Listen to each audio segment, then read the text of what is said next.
this section, I'll explain the complete theory behind our project, how city price behavior is mathematically modeled, compared, analyzed through networks and temporal relations.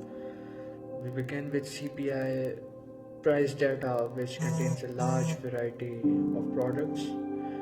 Since comparing individual products would be chaotic, we first group them into 7 major economic categories, such as food staples, meat and dairy oils, utilities, and others. For each city, each year, and each category, we compute a different and average annual price of every product in that group. These averages form a price vector, a compact mathematical representation of that city's price behavior for that category in a given year. To compare cities, we use cosine similarity between these vectors. Cosine similarity measures the angle between two price patterns. If two cities move similarly, the value approaches 1. When the similarity between the two cities exceeds the chosen threshold, such as 0.7, we draw an edge between them. This process transforms the price data into a network where cities become nodes and edges represent strong similarity in price behavior. Once the network is constructed, we apply graph theory to measure influence. We use 4 established centrality metrics.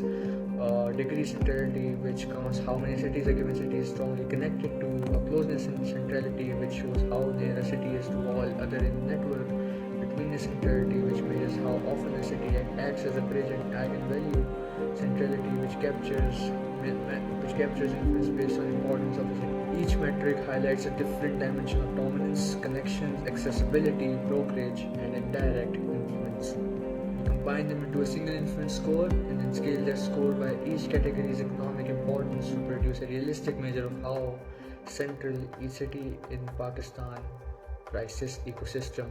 To understand how these cities networks change over time, we connect one year's network with another. We define a temporal relation T such that year A is related to year B if all edges in A are also present in B.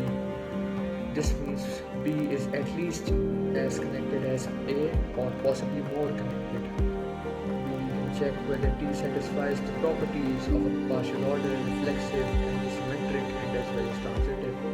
If it does, we construct a Hess diagram which visually represents the minimal hierarchical progression of network structure.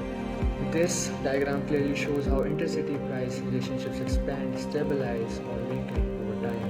Overall, the project transforms raw CPI data into structured networks, applies mathematical similarity and centrality theory, and then extends this analysis through time using partial orders and Hess diagrams. Together, these methods provide both structural and as well as temporal insights into how cities influence national price behavior. Together, these methods provide both structural and as well as temporal insights into how cities influence national price behavior.